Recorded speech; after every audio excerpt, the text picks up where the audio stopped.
गिनती अध्याय 16। कोरह, दातान और अबीराम का बलवा। कोरह जो लेवी का परपोता, कहात का पोता और यिशहार का पुत्र था, वह एलियाब के पुत्र दातान और अबीराम और पेलेत के पुत्र ओन, इन तीनों रूबेनियों से मिलकर मंडली के 250 प्रधान जो सभासद और नामी थे उनको संग लिया। और वे मूसा और हारून के विरुद्ध उठ खड़े हुए और उनसे कहने लगे, तुमने बहुत किया, अब बश करो, क्योंकि सारी मंडली का एक एक मनुष्य पवित्र है और यहोवा उनके मध्य में रहता है। इसलिए तुम यहोवा की मंडली में ऊंचे पद वाले क्यों बन बैठे हो? यह सुनकर मूसा अपने मुंह के बल गिरा। फिर उसने कोरह और उसकी सारी मंडली से कहा, सवेरे यहोवा दिखला देगा कि उसका कौन है और पवित्र कौन है, और उसको अपने समीप बुला लेगा। जिसको वह आप चुन लेगा उसी को अपने समीप बुला भी लेगा। इसलिए हे कोरह, तू अपनी सारी मंडली समेत यह करो, अर्थात अपना अपना धूप दान ठीक करो और कल उसमें आग रखकर यहोवा के सामने धूप देना। तब जिसको यहोवा चुन ले वही पवित्र ठहरेगा। हे लेवियो, तुम भी बड़ी बड़ी बातें करते हो, अब बश करो।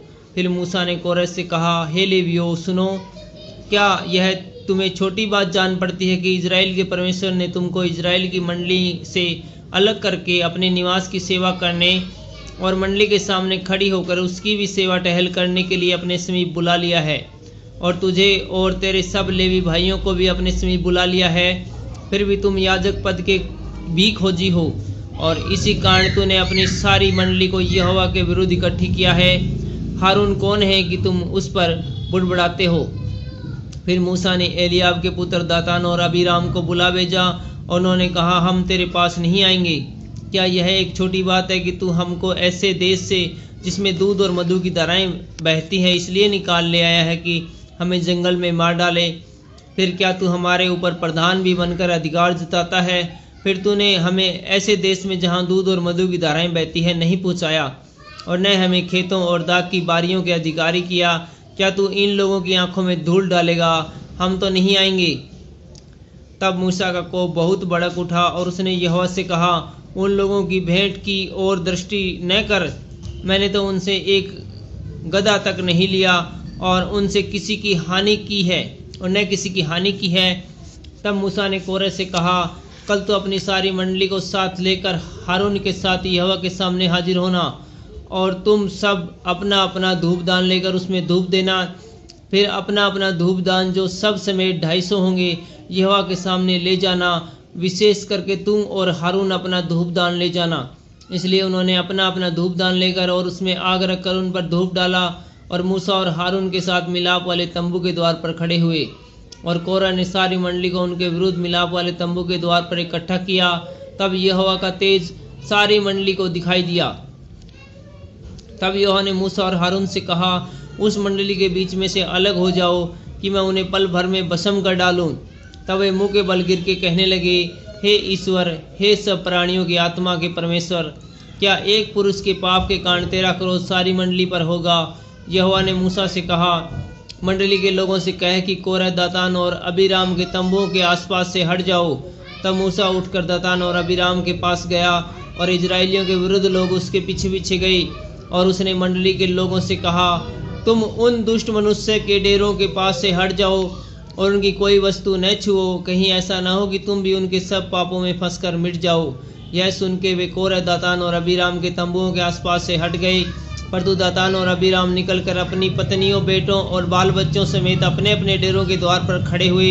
तब मूसा ने कहा, इससे तुम जान लोगे कि यहोवा ने मुझे भेजा है कि यह सब काम करूं, क्योंकि मैंने अपनी इच्छा से कुछ नहीं किया। यदि उन मनुष्यों की मृत्यु और सब मनुष्य के समान हो और उनका दंड सब मनुष्य के समान हो, तब जानो कि मैं यहोवा का भेजा हुआ नहीं हूँ। परंतु यदि यहोवा अपनी अनोखी शक्ति प्रकट करे और पृथ्वी अपना मुंह पसार कर उनको और उनका सब कुछ निगल जाए और वे जीते जी अधोलोक में जा पड़े, तो तुम समझ लो कि इन मनुष्य ने यहोवा का अपमान किया है।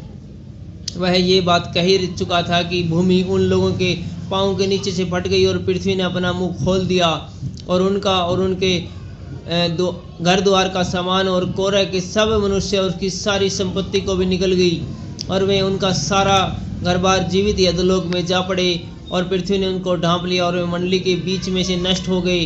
और जितने इजरायली उनके चारों ओर थे वे चिल्लाना सुनकर कहते हुए भागे कि कहीं पृथ्वी हमको भी न निगल ले। तब यहोवा के पास से आग निकली और उन 250 धूप चढ़ाने वालों को भस्म कर डाला।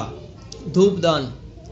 तब यहोवा ने मूसा से कहा, हारून याजक के पुत्र एलियाजर से कहे कि उन धूपदानों को आग में से उठा ले और आग के अंगारों को उधर ही चितरा दे, क्योंकि वे पवित्र है। जिन्होंने पाप करके अपने ही प्राणों की हानि की है, उनके धूपदानों के पत्थर पीट पीट कर बनाए जाएं, जिससे कि वह वेदी के मरने के काम आए, क्योंकि उन्होंने यहोवा के सामने रखा था, इससे में पवित्र है। इस प्रकार वह इजरायलियों के लिए एक निशान ठहरेगा।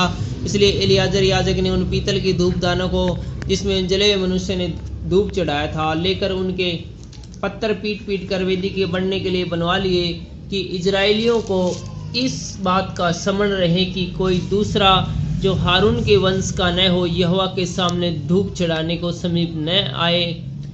ऐसा न हो कि वह भी कोरह और उसकी मंडली के समान नष्ट हो जाए, जैसा कि यहोवा ने मूसा के द्वारा उनको आज्ञा दी थी। इजरायलियों में महामारी। दूसरे दिन इजरायलियों की सारी मंडली यह कहकर मूसा और हारून पर बुड़बुड़ाने लगी कि यहोवा की प्रजा को तुमने मार डाला है। और जब मंडली के लोग मूसा और हारून के विरुद्ध इकट्ठे हो रहे थे, तब उन्होंने मिलाप वाले तंबू की ओर दृष्टि की और देखा कि बादल ने उसे छा लिया है और यहोवा का तेज दिखाई दे रहा है। तब मूसा और हारून मिलाप वाले तंबू के सामने आए। तब यहोवा ने मूसा और हारून से कहा, तुम उस मंडली के लोगों के बीच से हट जाओ कि मैं उन्हें पल भर में भस्म कर डालूं। तब वे मुंह के बल गिरे।